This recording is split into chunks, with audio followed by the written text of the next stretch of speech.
Queridos irmãos, queridas irmãs, esse vídeo é de número 175. A questão é de número 47, 48. A Gênesis capítulo 14. Mas o assunto agora é muito sério. Tudo é sério, mas esse nós temos que ficar muito atento. Então, isso se verifica sem qualquer perturbação ou incômodo durante o tempo em que o espírito encarnado se acha em liberdade, como no estado de emancipação, conservando-se este último ao lado do seu substituto para ouvi-lo. Então, esse obsessor, que na verdade nós o classificamos como um possessor, né? Ele encontra-se, vamos pensar-se da seguinte maneira. Como que nós podemos pensar? Estou pensando uma forma para não ficar muito agressiva. Mas ele encontra-se, de uma certa forma, tão interligada ao perispírito do obsidiado, que encontra-se sobre o mando dele as rédeas do comando não só do desejo daquele espírito, daquele perispírito, do comando daquele corpo orgânico, daquele sistema metabólico, daquele sistema nervoso, emocional, daquele sistema motor, aquele espírito possesso. Ele traz dentro de si tanto ódio que o desejo dele é me matar. Por isso, pensemos no peixinho no aquário. Pois bem, o peixinho é o espírito possessor. A água é o obsidiado. Então você percebe que tanto a água quanto o peixe encontram-se em comum acordo. Um não consegue viver sem o outro. Um não consegue viver sem o outro. Por isso que a doutrina dos espíritos nos esclarece. Em matéria de obsessão, possessão, nunca que devemos cortar o nó, e sim desatá-los. É a doutrina que nos diz. Porque se você corta o nó, você corta milhões de outras linhas que não tem nada a ver com a linha que corresponde àquela linha que te liga àquele indivíduo. Podendo ser que você corte, por exemplo, 100 linhas naquela tesourada. E continua do mesmo jeito. Por quê? Porque a linha 101 é a que te mantém preso ao elo que você nele se encontra. Então, perdão do termo, a desgraça é muito maior quando você corta o nó. Nós não devemos cortar o nó. Nós devemos buscar a doutrina dos espíritos, a autoevangelização, resignação, aceitação e humildade para desatar o nó. Agora, gente, desatar o nó, isso requer-se paciência em tonelada, resignação em tonelada, aceitação tonelada. Você entendeu? Humildade em tonelada, expurgo total do orgulho, do egoísmo, da inveja, do ciúme. Porque senão não consegue, gente. Porque todos esses fatores interligam aos elos que suprem as necessidades negativas. Porque uma vez lá atrás nós angariamos esses seres através de processos negativos. Então você consegue entender que um espírito sofredor pode nos obsidiar, mas espíritos esses que não possuem vínculos nenhum conosco, e sim, se ali encontram nos obsidiando pelo fator de uma incompatibilidade. Um espírito das trevas, um anticristo. O anticristo, por exemplo, ele não tem nada comigo. Ele não é nem a favor e nem contra mim. Ele apenas só é a favor ao trabalho que eu realizo, que é a autoevangelização da humanidade. Então ele não é meu inimigo, mas desde o momento em que eu, à sua frente, me encontro evangelizando as pessoas, ele, na condição de anticristo, que não quer que os desígnios do Criador sobressaia e que a humanidade auto se evangelize, o que ele faz? Ele faz o possível para que eu me desestruture. Então, olha só para você ver. Quando é mau o espírito possessor, quando é mau o espírito possessor, as coisas se passam de outro modo. Ele não toma moderadamente o corpo do encarnado. Ele não toma moderadamente o corpo do encarnado. Arrebata-o. Só que esse arrebata, gente, prestemos bem atenção nisso. Ele já encontra-se tão impregnado, porque você sabe que a planta, por exemplo, você tem na tua casa, não sei, você tem algumas plantas. Vamos pensar assim, ó. Vai a um xaxim, né? Você sabe que é xaxinha, é lógico, né?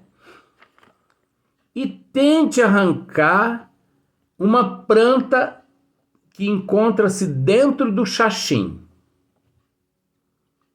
Você não consegue arrancá-la 100%. Você sabe por quê? Porque as raízes daquela planta entranham de uma tal forma no xaxim, que o xaxim, ele, além de ser uma matéria orgânica, ele se transforma como se fosse um ovoide da planta. E a planta se alimenta daquele ovoide, que é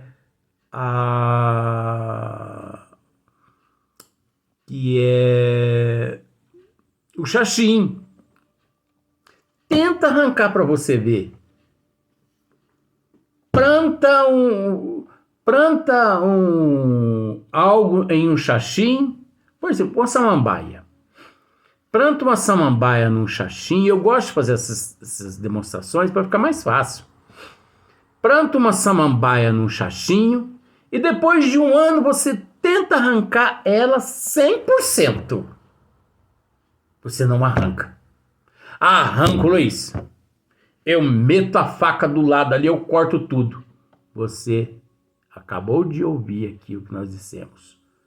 Nunca que devemos cortar um nó, e sim desatar o nó. Então você quer realizar um trabalho correto? Desata todas as ramificações da planta do xaxim. Eu não consigo, Luiz. É o que nós estamos dizendo aqui agora. Existem espíritos que se encontram tão emaranhados em nós, no nosso perispírito, que eles são tão terríveis, mas tão terríveis, que você olha no teu perispírito, você não vê o teu perispírito, você vê um emaranhado de fios, de cordões, você vê o novelo da vovó. Elos e mais elos. Está entendendo a mensagem, né? Você está entendendo a mensagem. Você vê aquela bola como se fosse um ovoide no teu perispírito. Só que, pelo fato do perispírito, olha o quanto esse trabalho nos exige informações e raciocínio. Só que pelo fato do teu perispírito ser o condutor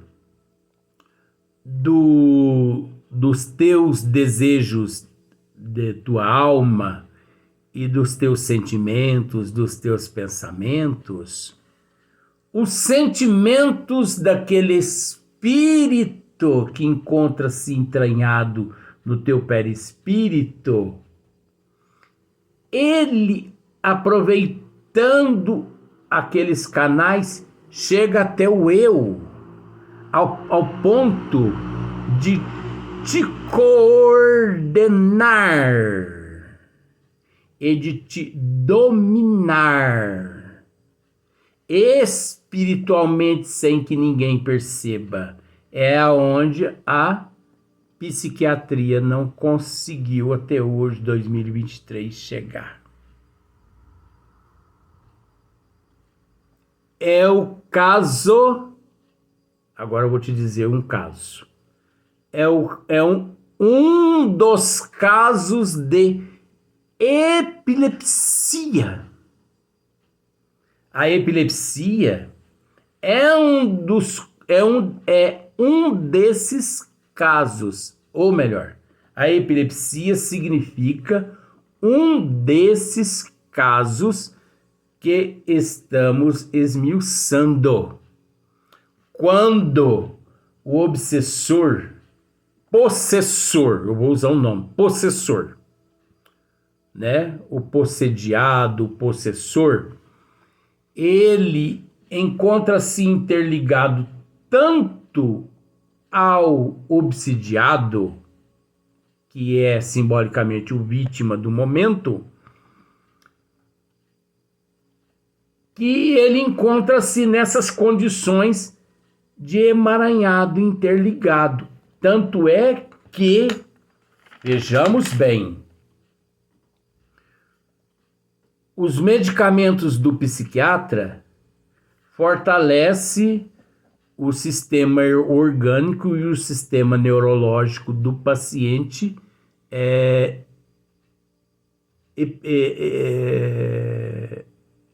esquizofrênico, né, que é a esquizofrenia.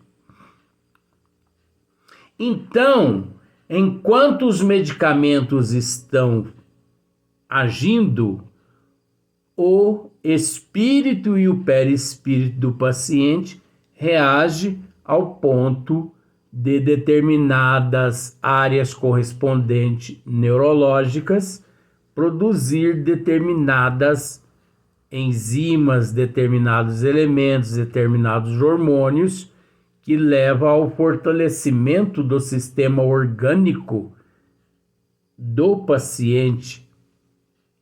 Durante aquele período, mesmo que o obsessor, mesmo que o possessor, o espírito, se aproxima, ele não logra êxito, porque encontra-se o paciente equilibrado,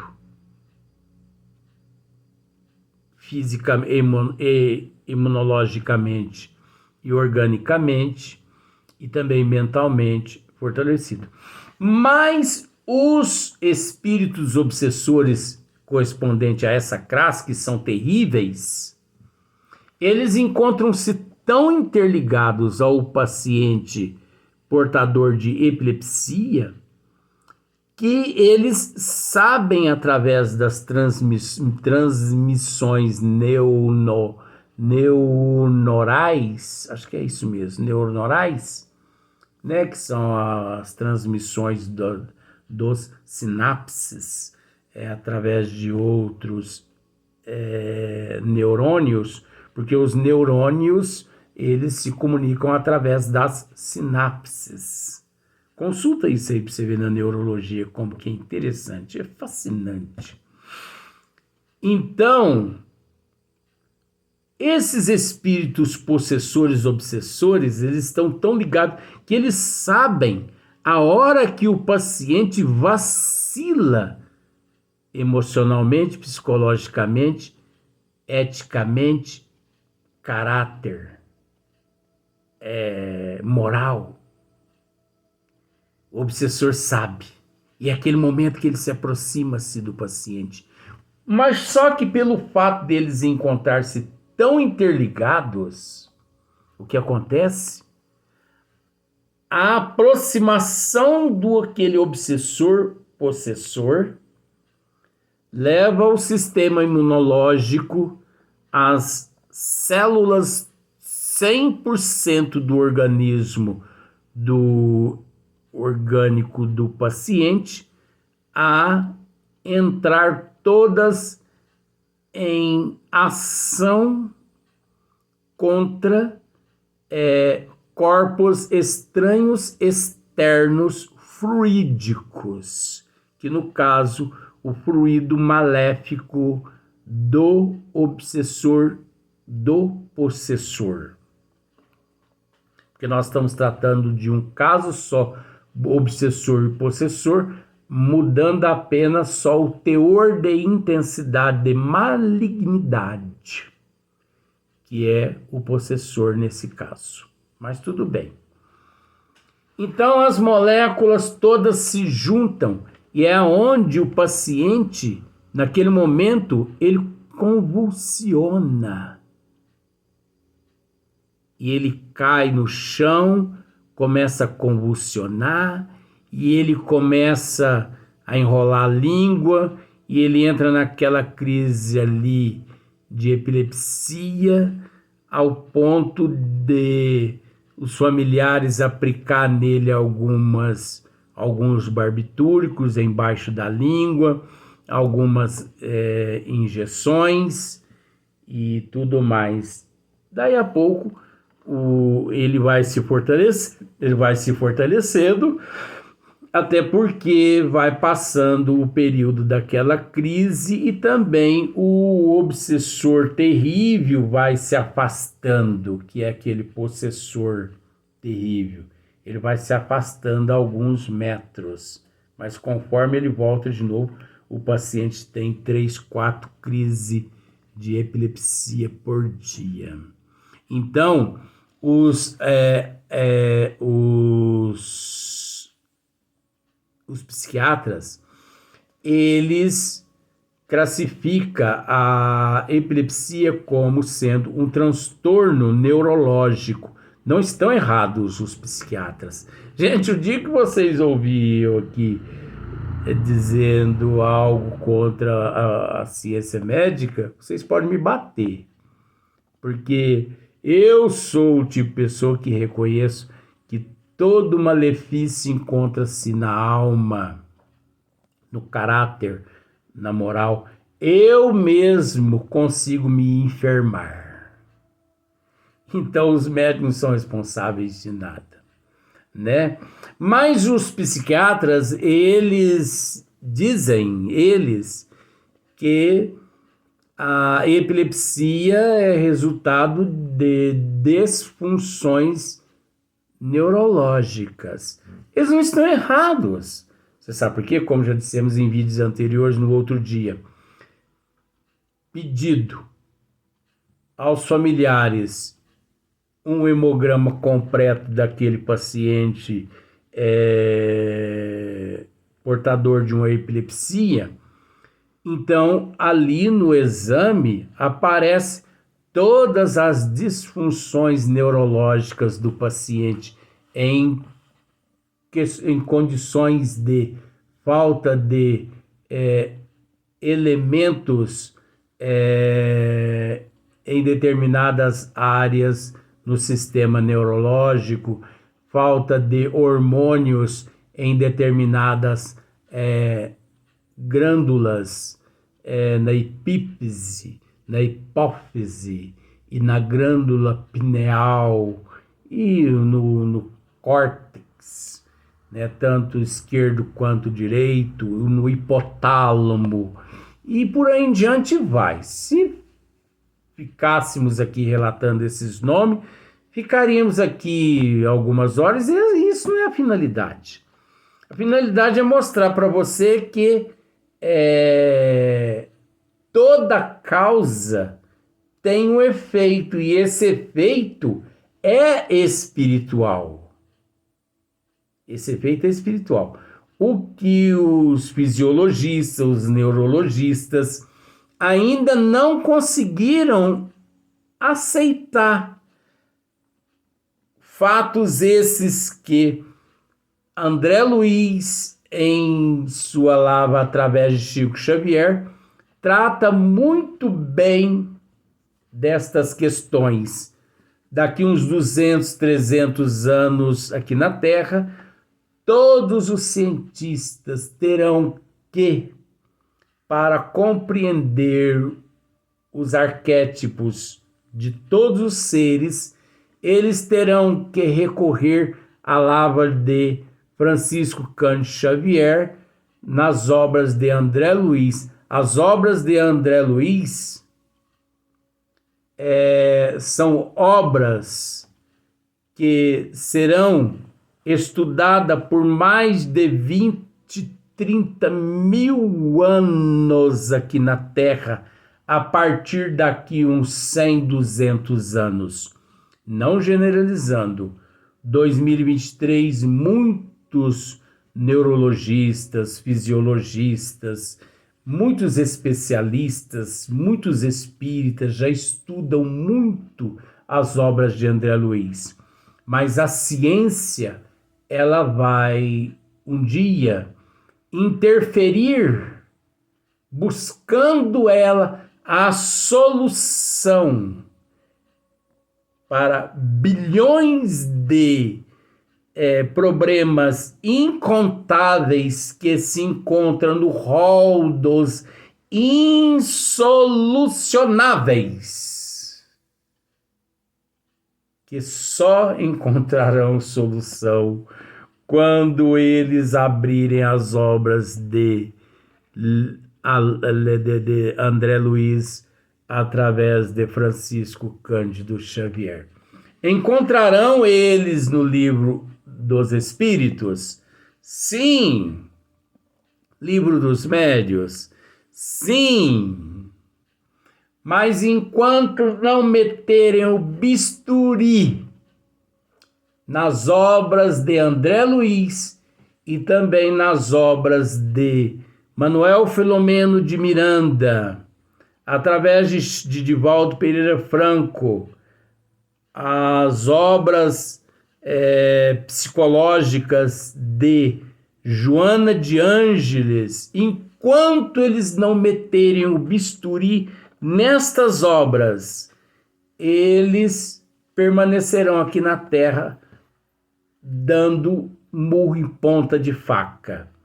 Mesmo assim, devemos louvar e agradecer a Deus por essas bênçãos que se encontram aqui na terra, que se chamam-se psiquiatras, médicos, enfermeiros, braços de Deus e de Jesus, braços dos bons espíritos a nos socorrer, mesmo sabendo que nós não temos merecimento. Você entendeu?